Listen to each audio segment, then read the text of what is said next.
Chapter 2. Lesson 2, WHY Teach Financial Literacy. It's not how much money you make. It's how much money you keep. In 1990, Mike took over his father's empire and is, in fact, doing a better job than his dad did. We see each other once or twice a year on the golf course. He and his wife are wealthier than you could imagine. Rich Dad's empire is in great hands, and Mike is now grooming his son to take his place, as his dad had groomed us. In 1994, I retired at the age of 47, and my wife Kim was 37. Retirement does not mean not working. For us, it means that, barring unforeseen cataclysmic changes, we can work or not work, and our wealth grows automatically, staying ahead of inflation. Our assets are large enough to grow by themselves. It's like planting a tree. You water it for years, and then one day it doesn't need you anymore. Its roots are implanted deep enough. Then the tree provides shade for your enjoyment. Mike chose to run the empire, and I chose to retire. Whenever I speak to groups of people, they often ask what I would recommend that they do. How do I get started? Is there a book you would recommend? What should I do to prepare my children? What is your secret to success? How do I make millions?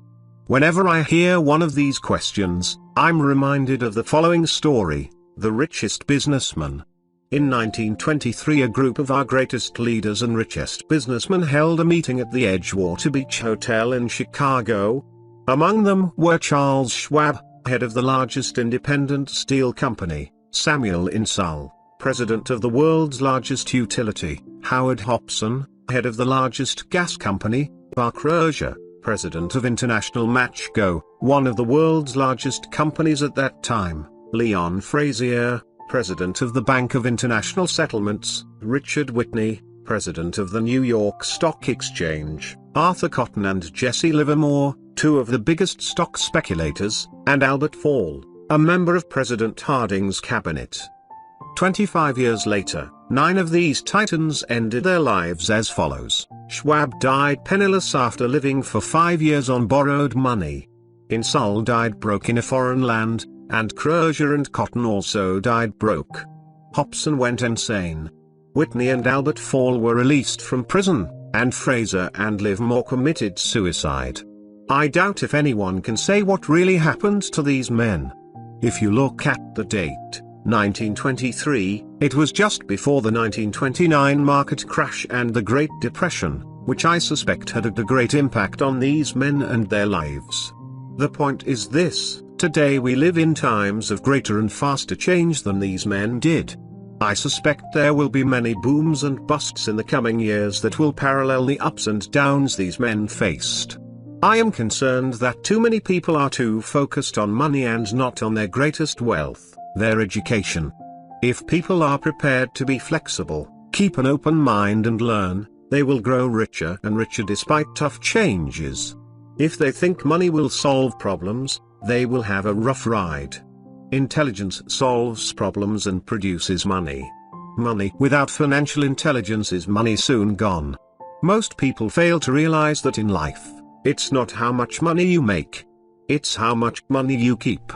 We've all heard stories of lottery winners who are poor, then suddenly rich, and then poor again.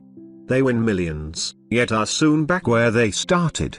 Or stories of professional athletes, who at the age of 24 are earning millions, but are sleeping under a bridge 10 years later. I remember a story of a young basketball player who a year ago had millions. Today, at just 29, he claims his friend's attorney and accountant took his money, and he was forced to work at a car wash for minimum wage. He was fired from the car wash because he refused to take off his championship ring as he was wiping off the cars. His story made national news and he is appealing his termination, claiming hardship and discrimination.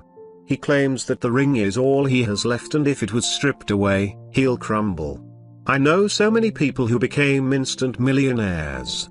And while I am glad some people have become richer and richer, I caution them that in the long run, it's not how much money you make. It's how much you keep, and how many generations you keep it. So when people ask, where do I get started?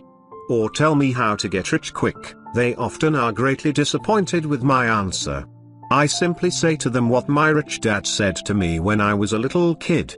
If you want to be rich, you need to be financially literate. That idea was drummed into my head every time we were together. As I said, my educated dad stressed the importance of reading books, while my rich dad stressed the need to master financial literacy. If you are going to build the Empire State Building, the first thing you need to do is dig a deep hole and pour a strong foundation. If you are going to build a home in the suburbs, all you need to do is pour a 6-inch slab of concrete. Most people, in their drive to get rich, are trying to build an Empire State Building on a 6-inch slab. Our school system, created in the agrarian age, still believes in homes with no foundation. Dirt floors are still the rage. So kids graduate from school with virtually no financial foundation. One day, sleepless and deep in debt in suburbia, living the American dream, they decide that the answer to their financial problems is to find a way to get rich quick. Construction on the skyscraper begins. It goes up quickly, and soon, instead of the Empire State Building, we have the Leaning Tower of suburbia.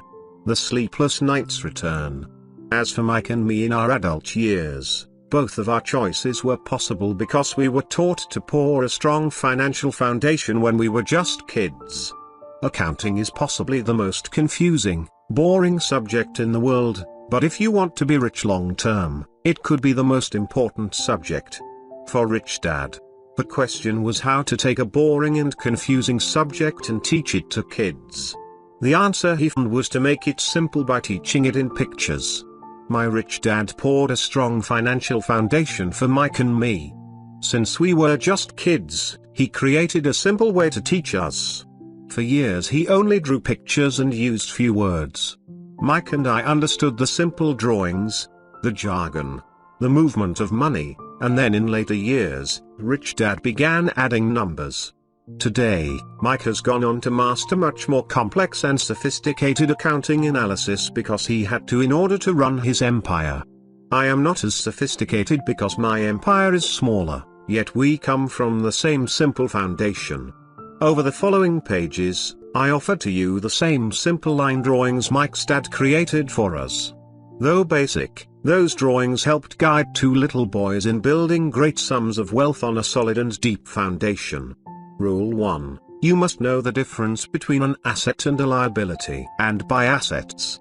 If you want to be rich, this is all you need to know. It is rule number 1.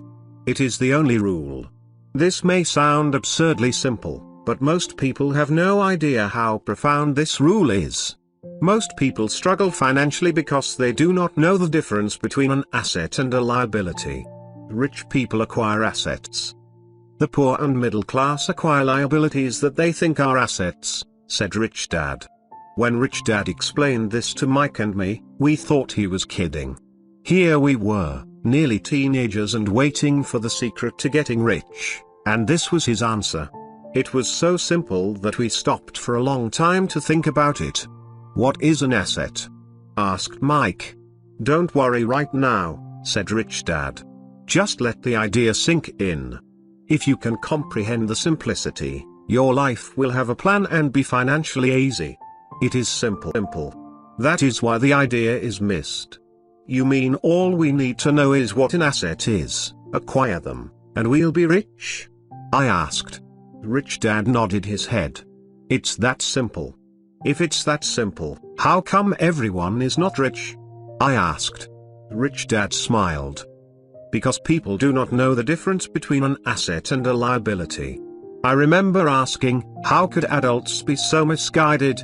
If it is that simple, if it is that important, why would everyone not want to find out? It took Rich Dad only a few minutes to explain what assets and liabilities were. As an adult, I have difficulty explaining it to other adults. The simplicity of the idea escapes them because they have been educated differently. They were taught by other educated professionals, such as bankers, accountants, real estate agents, financial planners, and so forth. The difficulty comes in asking adults to unlearn, or become children again. An intelligent adult often feels it is demeaning to pay attention to simplistic definitions. Rich Dad believed in the KISS principle: keep it simple, stupid, or keep it super simple. So he kept it simple for us, and that made our financial foundation strong. So what causes the confusion? How could something so simple be so screwed up? Why would someone buy an asset that was really a liability? The answer is found in basic education. We focus on the word literacy and not financial literacy. What defines something to be an asset or a liability are not words. In fact, if you really want to be confused, look up the words asset and liability in the dictionary. I know the definition may sound good to a trained accountant, but for the average person, it makes no sense. But we adults are often too proud to admit that something does not make sense. To us young boys, Rich Dad said, what defines an asset are not words, but numbers. And if you can't read the numbers, you can't tell an asset from a hole in the ground. In accounting, Rich Dad would say, it's not the numbers, but what the numbers are telling you. It's just like words. It's not the words, but the story the words are telling you. If you want to be rich, you've got to read and understand numbers. If I heard that once, I heard it 1,000 times from my rich dad. And I also heard, the rich acquire assets, and the poor and middle class acquire liabilities. Here is how to tell the difference between an asset and a liability. Most accountants and financial professionals do not agree with the definitions, but these simple drawings were the start of strong financial foundations for two young boys. This is the cash flow pattern of an asset. The top part of the diagram is an income statement, often called a profit and loss statement. It measures income and expenses, money in and money out. The lower part of the diagram is a balance sheet. It's called that because it's supposed to balance assets against liabilities. Many financial novices do not know the relationship between the income statement and the balance sheet, and it is vital to understand that relationship. So as I said earlier, my rich dad simply told two young boys that assets put money in your pocket. Nice, simple, and usable. This is the cash flow pattern of a liability. Now that assets and liabilities have been defined through pictures, it may be easy to understand my definitions in words. An asset is something that puts money in my pocket. A liability is something that takes money out of my pocket. This is really all you need to know. If you want to be rich, simply spend your life buying assets. If you want to be poor or middle class, spend your life buying liabilities. Illiteracy, both in words and numbers, is the foundation of financial struggle. If people are having difficulties financially, there is something that they don't understand, either in words or numbers. The rich are rich because they are more literate in different areas than people who struggle financially. So if you want to be rich and maintain your wealth, it's important to be financially literate, in words as well as numbers. The arrows in the diagrams represent the flow of cash, or cash flow. Numbers alone mean little, just as words out of context mean little. It's the story that counts. In financial reporting, reading numbers is looking for the plot, the story of where the cash is flowing. In 80% of most families, the financial story paints a picture of hard work to get ahead. However, this effort is for naught because they spend their lives buying liabilities instead of assets. This is the cash flow pattern of a poor person. Poor person cash flow from job to income, that is salary from salary it flow to expense such as taxes, rent, food, transportation, clothes. In this way all of the income emptied in their own expense.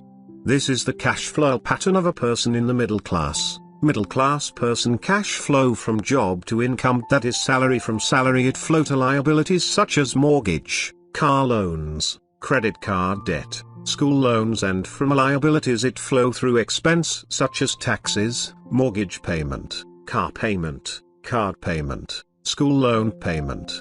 This is the cash flow pattern of a rich person. Rich person cash flow from assets such as real estate, stocks, bonds, notes, intellectual property to income such as rental income, dividend, interest, royalties, while expense such as taxes, mortgage payment, and liabilities such as mortgage, consumer loans, credit cards. All of these diagrams are obviously oversimplified. Everyone has living expenses, the need for food, shelter, and clothing. The diagrams show the flow of cash through a poor, middle class, and wealthy person's life. It is the cash flow that tells the story of how a person handles their money. The reason I started with the story of the richest men in America is to illustrate the flaw in believing that money will solve all problems. That is why I cringe whenever I hear people ask me how to get rich quicker, or where they should start. I often hear, "I'm in debt, so I need to make more money." But more money will often not solve the problem. In fact, it may compound the problem. Money often makes obvious our tragic human flaws, putting a spotlight on what we don't know. That is why, all too often, a person who comes into a sudden windfall of cash, let's say an inheritance, a pay raise, or lottery winnings, soon returns to the same financial mess, if not worse, than the mess they were in before. Money only accentuates the cash flow pattern running in your head. If your pattern is to spend everything you get, most likely an increase in cash will just result in an increase in spending. Thus, the saying, "A fool and his money is one big party." I have said many times that we go to school to gain scholastic and professional skills, both of which are important. We learn to make money with our professional skills. In the 1960s, when I was in high school, if someone did well academically, people assumed this bright student would go on to be a medical doctor because it was the profession with the promise of the greatest financial reward. Today, doctors face financial challenges I wouldn't wish on my worst enemy: insurance companies taking control of the business, managed healthcare, government intervention, and malpractice suits. Today, kids want to be famous athletes, movie stars, rock stars, beauty queens, or CEOs because that is where the fame, money, and prestige are. That is the reason it is so hard to motivate kids in school today. They know that professional success is no longer solely linked to academic success, as it once was. Because students leave school without financial skills, millions of educated people pursue their profession successfully, but later find themselves struggling financially. They work harder but don't get ahead. What is missing from their education is not how to make money, but how to manage money. It's called financial aptitude: what you do with the money once you make it, how to keep people from taking it from you, how to keep it longer, and how to make that money work hard for you. Most people don't understand why they struggle financially because they don't understand cash flow. A person can be highly educated, professionally successful, and financially illiterate. These people often work harder than they need to because they learned how to work hard, but not how to have their money work hard for them. How the quest for a financial dream turns into a financial nightmare. The classic story of hardworking people has a set pattern. Recently married, the happy, highly educated young couple moves into one of their cramped rented apartments. Immediately, they realize that they are saving money because two can live as cheaply as one. The problem is the apartment is cramped. They decide to save money to buy their dream home so they can have kids. They now have two incomes, and they begin to focus on their careers. Their incomes begin to increase. As their incomes go up, their expenses go up as well. The number one expense for most people is taxes. Many people think it's income tax, but for most Americans, their highest tax is Social Security. As an employee, it appears as if the Social Security tax combined with the Medicare tax rate is roughly 7.5%, but it's really 15% since the employer must match the Social Security amount. In essence, it is money the employer can't pay you. On top of that, you still have to pay income tax on the amount deducted from your wages for Social Security tax, income you never received because it went directly to Social Security through withholding. Going back to the young couple, As a result of their incomes increasing, they decide to buy the house of their dreams. Once in their house, they have a new tax, called property tax. Then they buy a new car, new furniture, and new appliances to match their new house. All of a sudden, they wake up and their liabilities column is full of mortgage and credit card debt. Their liabilities go up. They're now trapped in the rat race. Pretty soon a baby comes along and they work harder. The process repeats itself. Higher incomes cause higher taxes, also called bracket creep. A credit card comes in the mail. They use it and max it out. A loan company calls and says their greatest asset, their home, has appreciated in value. Because their credit is so good, the company offers a bill consolidation loan and tells them the intelligent thing to do is clear off their high-interest consumer debt by paying off their credit card. And besides, interest on their home is a tax deduction. They go for it, and pay off those high-interest credit cards. They breathe a sigh of relief. Their credit cards are paid off. They've now folded their consumer debt into their home mortgage. Their payments go down because they extend their debt over 30 years. It is the smart thing to do. Their neighbor calls to invite them to go shopping. The Memorial Day sale is on. They promise themselves they'll just window shop, but they take a credit card, just in case. I run into this young couple all the time. Their names change, but their financial dilemma is the same. They come to one of my talks to hear what I have to say. They ask me, "Can you tell us how to make more money?" They don't understand that their trouble is really how they choose to spend the money they do have. It is caused by financial illiteracy and not understanding the difference between an asset and a liability. More money seldom solves someone's money problems. Intelligence solves problems. There is a saying a friend of mine says over and over to people in debt: if you find you have dug yourself into a hole, stop digging. As a child, my dad often told us that the Japanese were aware of three powers: the power of the sword, the jewel, and the mirror. The sword symbolizes the power of weapons. America has spent trillions of dollars on weapons and, because of this, is a powerful military presence in the world. The jewel symbolizes the power of money. There is some degree of truth to the saying, remember the golden rule. He who has the gold makes the rules. The mirror symbolizes the power of self-knowledge. This self-knowledge, according to Japanese legend, was the most treasured of the three. All too often, the poor and middle class allow the power of money to control them. By simply getting up and working harder, failing to ask themselves if what they do makes sense, they shoot themselves in the foot as they leave for work every morning. By not fully understanding money, the vast majority of people allow its awesome power to control them. If they used the power of the mirror, they would have asked themselves, does this make sense? All too often, instead of trusting their inner wisdom, that genius inside, most people follow the crowd. They do things because everybody else does them. They conform, rather than question. Often, they mindlessly repeat what they have been told. Diversify. Your home is an asset. Your home is your biggest investment. You get a tax break for going into greater debt. Get a safe job. Don't make mistakes.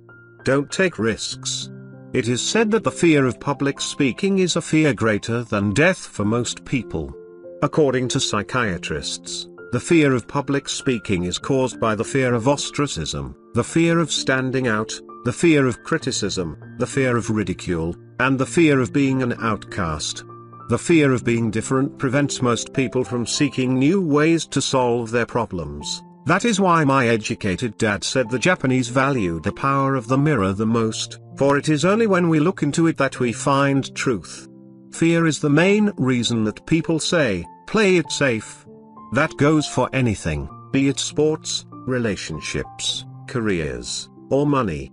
It is that same fear, the fear of ostracism, that causes people to conform to, and not question, commonly accepted opinions or popular trends. Your home is an asset. Get a bill consolidation loan. and get out of debt. Work harder. It's a promotion. Someday I'll be a vice president. Save money. When I get a raise, I'll buy us a bigger house. Mutual funds are safe. Many financial problems are caused by trying to keep up with the Joneses.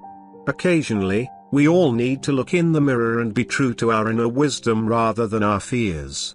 By the time Mike and I were 16 years old, we began to have problems in school. We were not bad kids. We just began to separate from the crowd. We worked for Mike's dad after school and on weekends.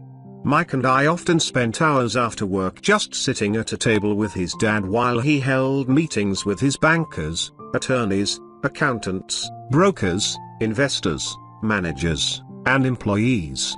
Here was a man who had left school at 13 who was now directing, instructing, ordering, and asking questions of educated people. They came at his beck and call, and cringed when he didn't approve of them. Here was a man who had not gone along with the crowd. He was a man who did his own thinking and detested the words, "We have to do it this way because that's the way everyone else does it." He also hated the word can't. If you wanted him to do something, just say, "I don't think you can do it." Mike and I learned more sitting in on his meetings than we did in all our years of school, college included. Mike's dad was not book smart, but he was financially educated and successful as a result. He told us over and over again, an intelligent person hires people who are more intelligent than he is. So Mike and I had the benefit of spending hours listening to and learning from intelligent people. But because of this, Mike and I couldn't go along with the standard dogma our teachers preached, and that caused problems. Whenever the teacher said, "If you don't get good grades, you won't do well in the real world," Mike and I just raised our eyebrows. When we were told to follow set procedures and not deviate from the rules, we could see how school discouraged creativity. We started to understand why our rich dad told us that schools were designed to produce good employees, instead of employers. Occasionally, Mike or I would ask our teachers how what we studied was applicable in the real world, or why we never studied money and how it worked. To the latter question, we often got the answer that money was not important, that if we excelled in our education, the money would follow. The more we knew about the power of money, the more distant we grew from the teachers and our classmates. My highly educated dad never pressured me about my grades, but we did begin to argue about money. By the time I was 16, I probably had a far better foundation with money than both my parents. I could keep books, I listened to tax accountants, corporate attorneys, bankers, real estate brokers, investors, and so forth. By contrast, my dad talked to other teachers.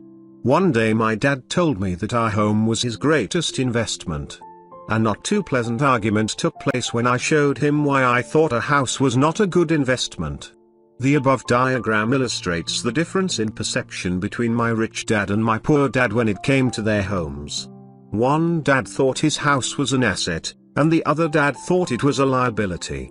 I remember when I drew the following diagram for my dad showing him the direction of cash flow. I also showed him the ancillary expenses that went along with owning the home. A bigger home meant bigger expenses, and the cash flow kept going out through the expense column. Today, people still challenge me on the idea of a house not being an asset. I know that for many people, it is their dream as well as their largest investment. And owning your own home is better than nothing. I simply offer an alternate way of looking at this popular dogma. If my wife and I were to buy a bigger, flashier house, we realize it wouldn't be an asset. It would be a liability since it would take money out of our pocket. So here is the argument I put forth. I really don't expect most people to agree with it because your home is an emotional thing, and when it comes to money, high emotions tend to lower financial intelligence. I know from personal experience that money has a way of making every decision emotional. 1. When it comes to houses, most people work all their lives paying for a home they never own. In other words, Most people buy a new house every few years, each time incurring a new 30-year loan to pay off the previous one. 2. Even though people receive a tax deduction for interest on mortgage payments, they pay for all their other expenses with after-tax dollars, even after they pay off their mortgage. 3. My wife's parents were shocked when the property taxes on their home increased to $1,000 a month. This was after they had retired. So the increase put a strain on their retirement budget, and they felt forced to move. 4. Houses do not always go up in value. I have friends who owe $1 million for a home that today would sell for far less. 5. The greatest losses of all are those from missed opportunities. If all your money is tied up in your house, you may be forced to work harder because your money continues blowing out of the expense column, instead of adding to the asset column, the classic middle-class cash flow pattern. If a young couple would put more money into their asset column early on, their later years would be easier. Their assets would have grown and would be available to help cover expenses. All too often, a house only serves as a vehicle for incurring a home equity loan to pay for mounting expenses. In summary, the end result in making a decision to own a house that is too expensive in lieu of starting an investment portfolio impacts an individual in at least the following 3 ways. 1. Loss of time, during which other assets could have grown in value. 2. Loss of additional capital, which could have been invested instead of paying for high maintenance expenses related directly to the home. 3. Loss of education.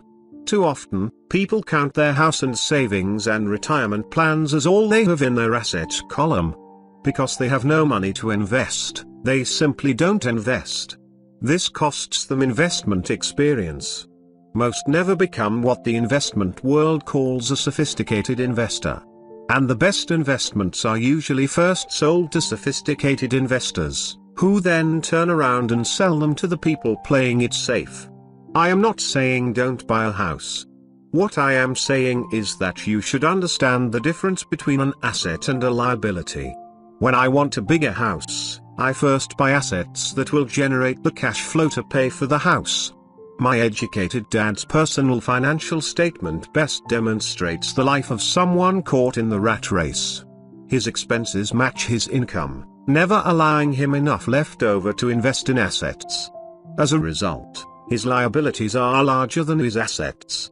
The following diagram on the left shows my poor dad's income statement. It is worth 1,000 words. It shows that his income and expenses are equal while his liabilities are larger than his assets. My rich dad's personal financial statement on the right reflects the results of a life dedicated to investing and minimizing liabilities. Why the rich get richer. A review of my rich dad's financial statement shows why the rich get richer. The asset column generates more than enough income to cover expenses, with the balance reinvested into the asset column. The asset column continues to grow and, therefore, the income it produces grows with it. The result is that the rich get richer. Why the middle class struggle. The middle class finds itself in a constant state of financial struggle. Their primary income is through their salary. As their wages increase, so do their taxes.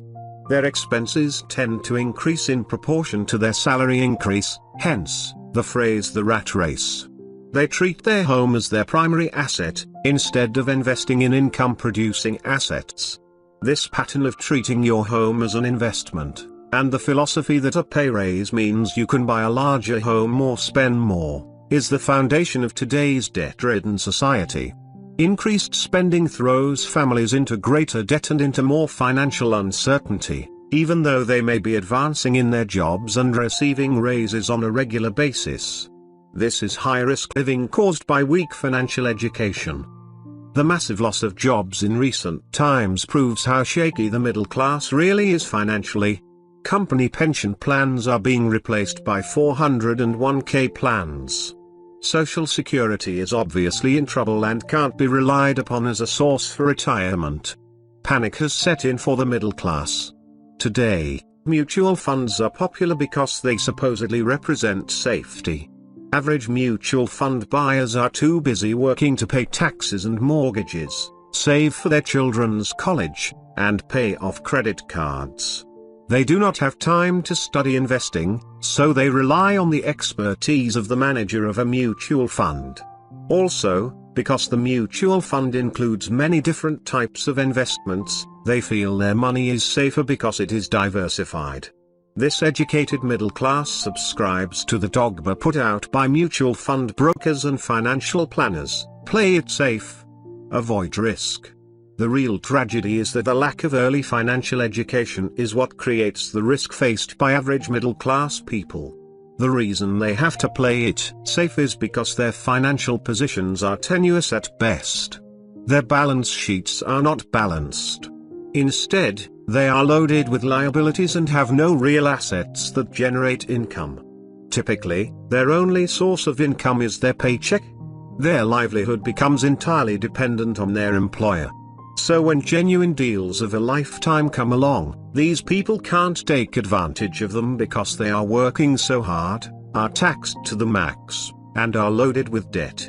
As I said at the start of this section, the most important rule is to know the difference between an asset and a liability. Once you understand the difference, concentrate your efforts on buying income-generating assets. That's the best way to get started on a path to becoming rich. Keep doing that, and your asset column will grow. Keep liabilities and expenses down so more money is available to continue pouring into the asset column. Soon the asset base will be so deep that you can afford to look at more speculative investments, investments that may have returns of 100% to infinity, $5,000 investments that are soon turned into $1 million or more, investments that the middle class calls too risky. The investment is not risky for the financially literate. As an employee who is also a homeowner, your working efforts are generally as follows. 1. You work for the company. Employees make their business owner or the shareholders rich, not themselves. Your efforts and success will help provide for the owner's success and retirement. 2. You work for the government. The government takes its share from your paycheck before you even see it. By working harder, you simply increase the amount of taxes taken by the government. Most people work from January to May just for the government. 3. You work for the bank. After taxes, your next largest expense is usually your mortgage and credit card debt.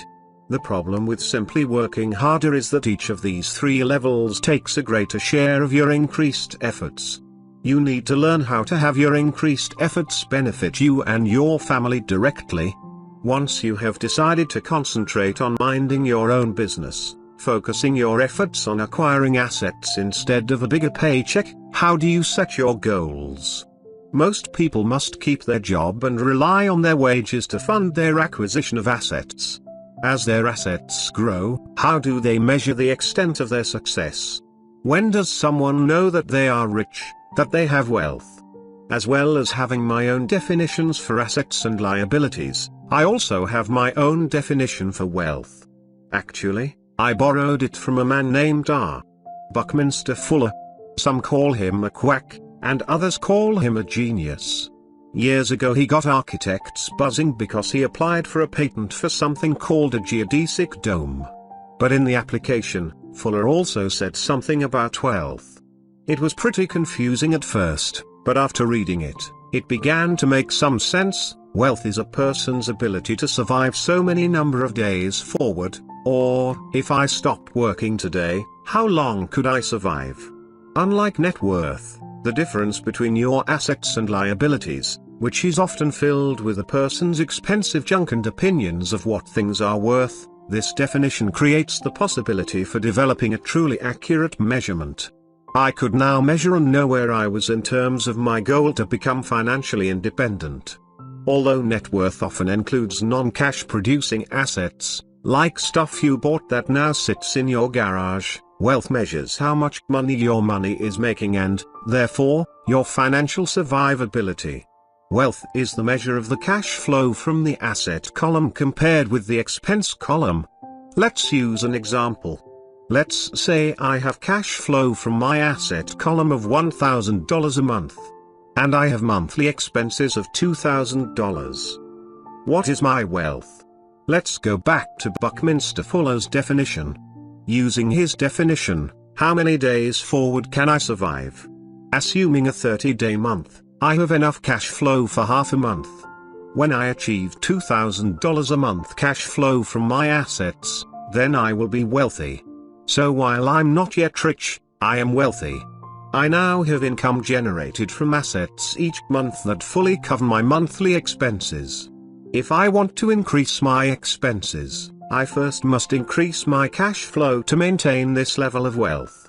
Also note that it is at this point that I'm no longer dependent on my wages. I have focused on, and been successful in, building an asset column that has made me financially independent. If I quit my job today, I would be able to cover my monthly expenses with the cash flow from my assets. My next goal would be to have the excess cash flow from my assets reinvested into the asset column. The more money that goes into my asset column, the more my asset column grows. The more my assets grow, the more my cash flow grows. And as long as I keep my expenses less than the cash flow from these assets, I grow richer with more and more income from sources other than my physical labor. As this reinvestment process continues, I am well on my way to becoming rich. Just remember this simple observation: 1. The rich buy assets.